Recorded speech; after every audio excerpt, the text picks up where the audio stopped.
What's up, guys? I'm about to do a cold call review, and I do this for all my students. I review their calls. I listen for opportunities that they might be missing or things that they're not doing right.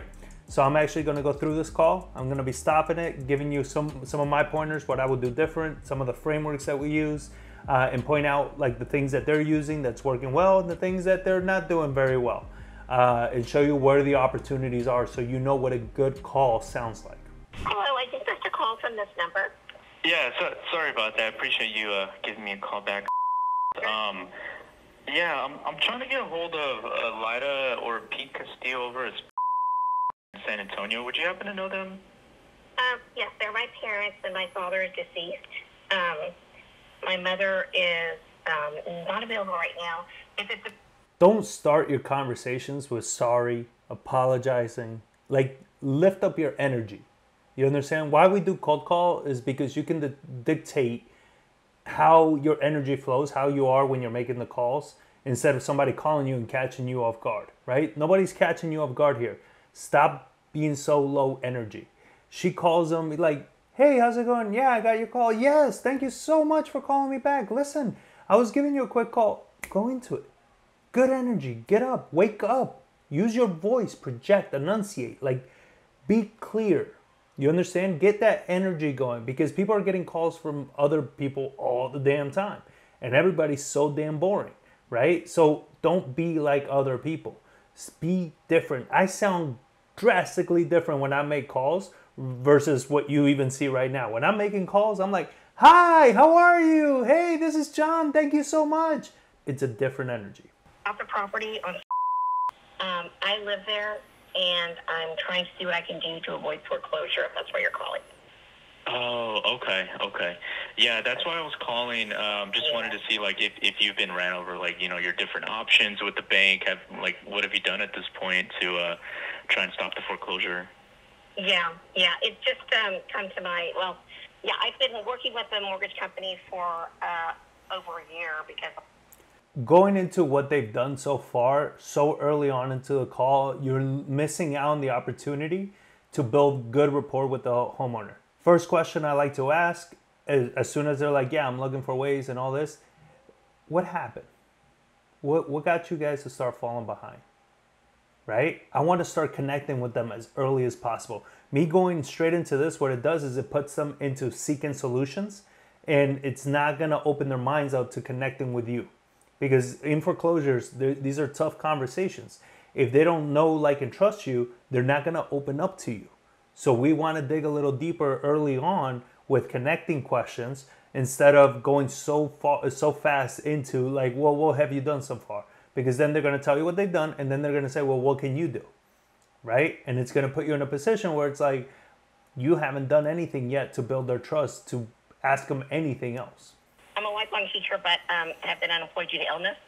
And so I've been working with the mortgage company, and I wasn't able to get a modification, probably largely from credit issues and stuff. So I'm just starting to really try to figure out what I'm going to do. But it's kind of got me forward right now. But this weekend, I'm going to try to regroup and then see what I'm going to do. There are a couple people calling, I know, and I do have some numbers, but I'll hold on to this number in case I feel like I don't know what options there are. I'm going to try to figure all that out this weekend, though.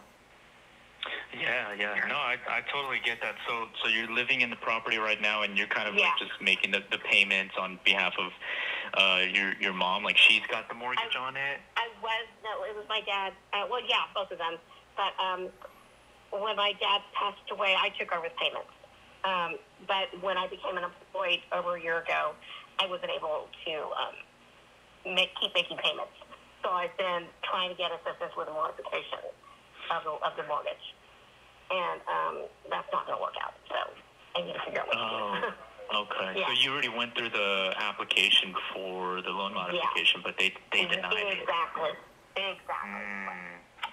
Did you already... So she talked about what happened, about why they couldn't make the payments and all that, and he kept going into the options she has. That's not what we want to do. What you want to do is, she's telling you, I lost my job and all this. Oh my goodness, I'm so sorry to hear that. What is it that you used to do? Oh, I used to work at blah, blah, blah. Oh, did you do that for a long time? again, we're still, this early on, we're still connecting with them. Like, I honestly do not want to be talking about really anything that's related to solutions because they still don't trust me yet. You understand? And again, I've done foreclosures my whole career in real estate. They don't trust you. They won't open up to you when it matters the most. With modification in the past before, or was this the first one? No. One time I did, during COVID, we did have a lot of issues, but we ended up, thank goodness, just getting up the money to get caught up. So we were fine. Okay. Okay. Yeah, that's good. Yeah, I don't know about now though. That's kind of out of reach right now. But we'll see. Right. Yeah. I mean, illness does set a lot of people back. You'd be surprised. Like I was talking with some folks the other day. Kind of similar situation. A little bit more extreme though. They're, she beat cancer, but she did end up going into through this foreclosure process because it was just a lot. A lot of money that had to come out of pocket, right? Absolutely. Yeah, so I totally get it. I know how it is. Yeah.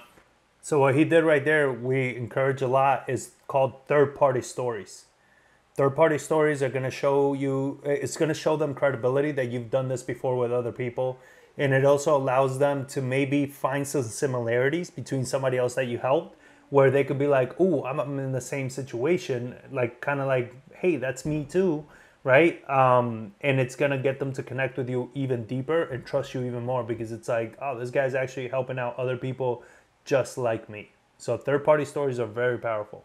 Okay, so I mean, what other options have you considered besides the modification? Well, I'm not back to where I can go back to work and earn anywhere near what I was earning. And so I'm even considering filing for disability, but that probably wouldn't get me any help in time. That's a long process. And so I really don't know. I'm panicked right now. This is overwhelming right now.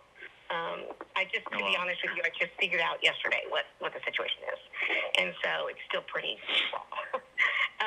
But if you'd like,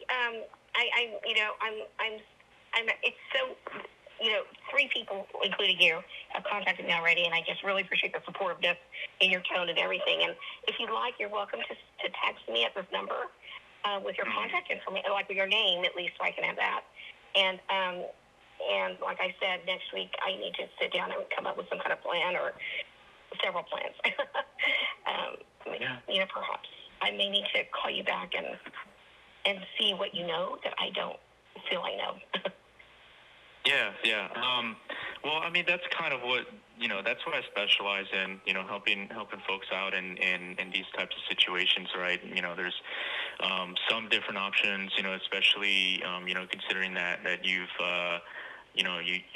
gone through already a loan modification, already they denied you, you do have that background of, the sickness.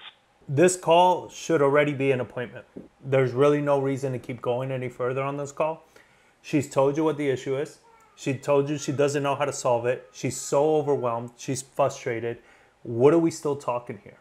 This is why you showed up, right? So instead of telling her all these things that she's tried and hasn't worked and all this, I already know that she needs my help. You understand? Because she doesn't know what the heck is going on. And there's other people calling, and apparently they're all okay with waiting, right? So here's what I do instead. So let's say her name is Ashley. Hey, Ashley, look, let's do this. You sitting down by yourself trying to figure this out could be extremely overwhelming and very frustrating, and I think you've been through enough. Let me swing by this afternoon. Let's sit down. Let's look at everything together, and let me share my expertise with you and put a plan together that's going to help you through this as easy as possible so you're not alone, right? That's it. Just set up the appointment. That's all you got to do. There's no need for this call to keep going any other 6-7 more minutes. You understand? Like, that's it. You already know what's going on. We already know that she's struggling. You know that she doesn't know what else to do. And there's other people calling. This is the time to close.